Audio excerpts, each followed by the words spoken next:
আপনাদের অনেক কষ্ট হচ্ছে, আমরা আন্তরিকভাবে দুঃখিত। আসলে আমরা বাইরেই এটা করতে চেয়েছিলাম, কিন্তু বাইরে কোনো পরিবেশ নাই। আসলে আজকে আমাদের একটি কর্মী সমাবেশ ছিল, একটি শান্তিপূর্ণ কর্মী সমাবেশ। এখানে আমাদের 64 জেলা থেকে নেতাকর্মীরা আসতেন, জেলা সভাপতি, জেলা সেক্রেটারি, তারা প্রেসিডেন্ট এবং অন্যান্য চেয়ারম্যান এবং অন্যান্যদের বক্তব্য শুনতেন। আমরা এই বিষয়ে পুলিশকে অবহিত করেছিলাম। এটি সত্য, পুলিশের কাছ থেকে আমরা কোনো ফর্মাল অনুমতি পাইনি, এটি সত্য। কিন্তু বাংলাদেশের প্রত্যেকটি পার্টি তার অফিসের সামনে মিটিং করে এবং তারা আমার জানা মতে এ ধরনের নেয় না, এবং আমরা অবহিত করেছিলাম লিখিতভাবে। সে রিসিভ করা চিঠিও আমাদের কাছে আছে এবং বিষয়টি সম্পূর্ণ শান্তিপূর্ণ ছিল।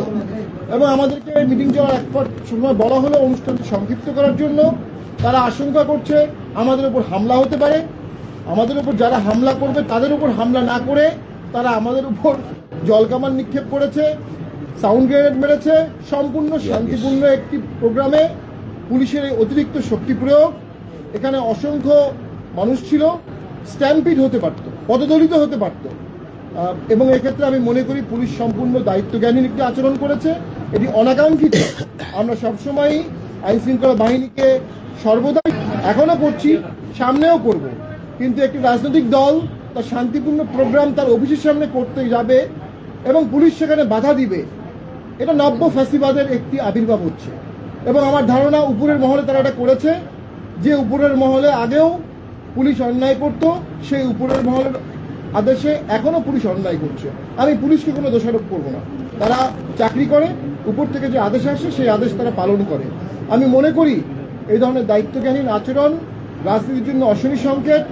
সরকার আর কিছুদিন পরে ভোট করতে যাচ্ছে, 12ই ফেব্রুয়ারি ভোটের একটি দিন ঘোষণা করেছে। আমরা তো মনে করি যে দেশে আজকের দিনে যে ঘটনা ঘটলো এর মানে সরকার বা কেউ ভোটে সদিচ্ছা আছে না। এই পরিবেশে দেশে ভোট হবে এমনটি আমার মনে হচ্ছে না। একটি চরম অন্যায় আমাদের সাথে করা হয়েছে, একটি ইললিগাল ভাবে আমাদেরকে আজকে সরিয়ে দেওয়া হয়েছে। ওখানে চেয়ারম্যান ছিলেন, তার স্ত্রী ছিলেন, আমরা ছিলাম, সকল সিনিয়র নেতৃবৃন্দ ছিল। আমরা তীব্র প্রতিবাদ জানাই, সুষ্ঠু তদন্ত জানাই এবং দোষী ব্যক্তিদের বিরুদ্ধে শাস্তির দাবি জানাই। এবং পুলিশ অসংখ্য চেয়ার ভেঙেছে, আমরা দেখেছি ভিডিওতে। চেয়ারের তো কোনো দোষ নেই, এই চেয়ারের তো কোনো আইন থাকতে পারে না। তো কিসের আক্রোশে পুলিশ এটি করলো আমরা জানি না। তো আমরা পুরো ব্যাপারটার মধ্যে গভীর ষড়যন্ত্র দেখতে পাচ্ছি।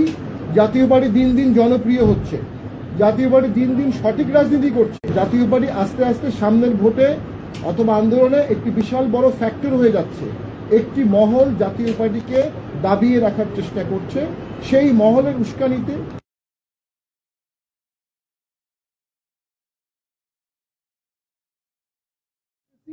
বাংলাদেশের ডেমোক্রেসির জন্য হাজার হাজার ছাত্র জনতা জীবন দিয়েছে। আজকে তাদের রক্ত ব্যাহত হলো, আজকে তাদের রক্ত ব্যর্থ হলো, কারণ একটি গণতান্ত্রিক সমাবেশে, শান্তিপূর্ণ সমাবেশে সম্পূর্ণ অগণতান্ত্রিকভাবে শক্তি প্রয়োগ করা। আমরা মনে করি সকল রাজনৈতিক দলের উচিত পুলিশকে আহ্বান জানানো, এ ধরনের কোনো কার্যক্রম যেন পুলিশ কখনো কোনো ব্যবস্থা না করে। রাজনীতি মানেই বহু মত, বহু দল থাকবে, বহু মত থাকবে, সকলের রাজনীতির বিচরণ করবে।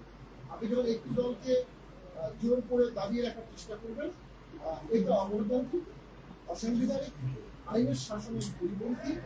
এবং আমি মনে করি পুলিশের উচিত আমাদের কাছে